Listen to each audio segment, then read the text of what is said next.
Welcome. Welcome to the International Conference on Peak Oil and Climate Change. My name is Maggie Fitzpatrick, and I'm going to be your MC for tonight. I'm a student at Michigan State University. I'm studying sustainable food systems. And I'm here, probably like most of you, because I really think that peak oil and climate change are really important issues to act on, important issues to learn about. And furthermore, I believe that the information sharing and the learning that we're going to be doing here this weekend is vital to securing our local future and our global future. To start off this evening, we have Mayor George Heartwell of Grand Rapids. He will say a few words, but just to give a short introduction, Mayor Heartwell is serving his second term as mayor of Grand Rapids. And since he has been in leadership, they've made leaps and bounds towards greening the city. They're doing very exciting and innovative things in Grand Rapids. So without further ado, I'd like to introduce Mayor George Heartwell.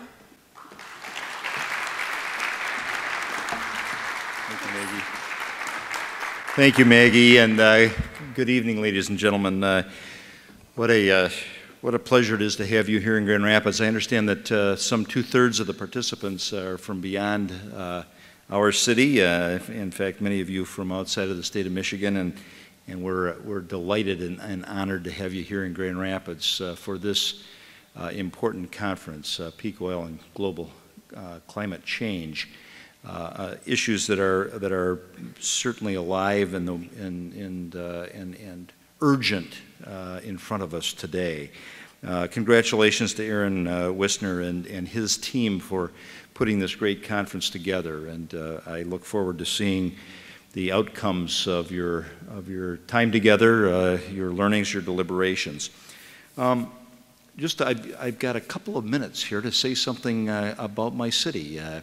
And in this context of climate change, some of you from Grand Rapids, and who knows, maybe others from outside of Grand Rapids, saw yesterday's Grand Rapids press, in which it was the Brookings Institute report this week was released on the 100 largest cities in the country working on their efforts and their impacts on their carbon footprints. And while Grand Rapids still has a long way to go, what was exciting to me was to realize that this city of Grand Rapids is listed as the city that's made the most progress in the nation among those 100 largest cities and reducing our carbon footprint. We're taking it seriously. Thank you. Grand Rapids was an early signatory to the U.S. Conference of Mayors Climate Protection Agreement. There are now over 900 cities across this country that have signed on to the Climate Protection Agreement.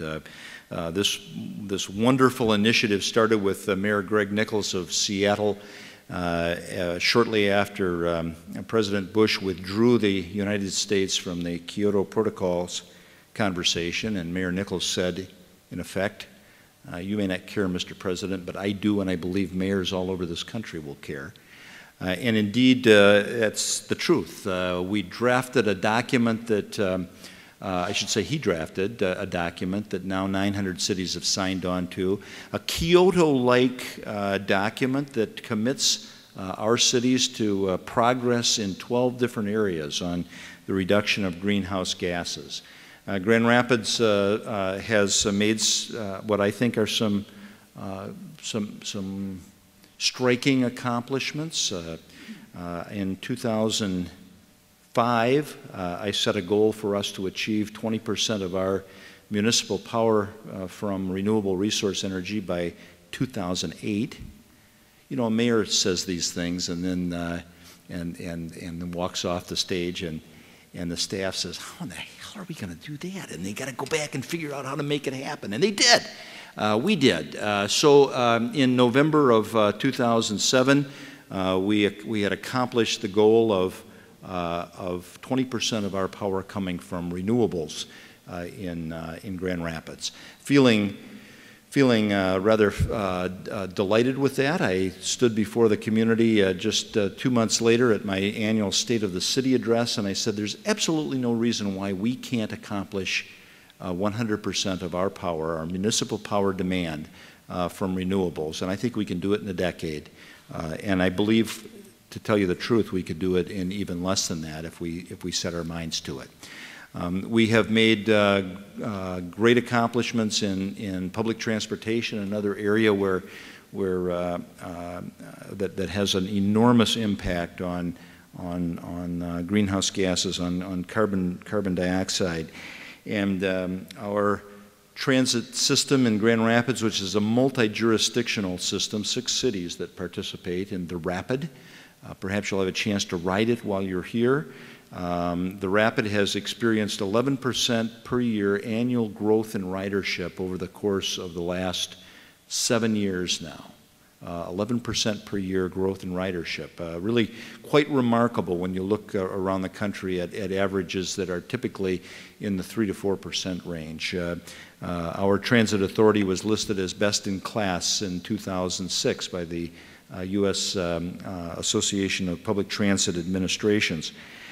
And we have recently secured a grant for our first fixed corridor investment here, a bus rapid transit investment of $40 million that will, construction of which will begin, we expect, in 2010. $4 gas and $9 parking rates have certainly helped to drive this demand for transit and this increase in ridership. On the energy side, once again, we've achieved a 10% reduction in our consumption of power as a city over the course of the past 4 years with strategic investments in facilities improvements and equipment.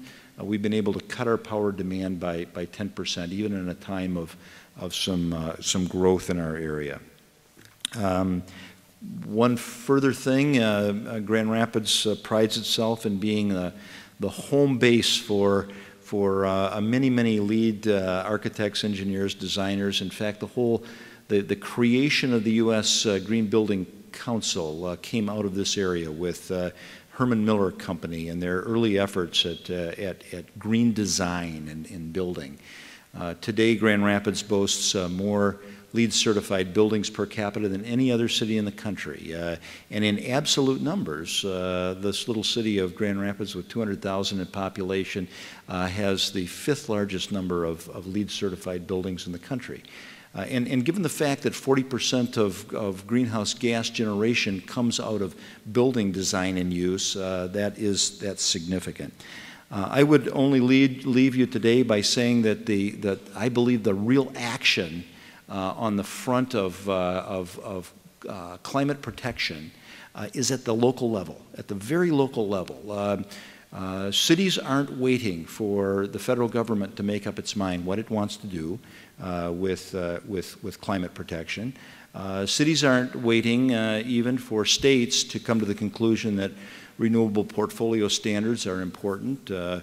Michigan hasn't achieved that state of mind yet. Director Steve Chester of the DEQ yesterday said 2 weeks. They'll be there in 2 weeks. Watch for it. I hope so. But we're not waiting for the federal government. We're not waiting for states. Across this country, mayors and city councils are stepping out and saying, we're going to do it right here at home. We're going to make a difference where we are.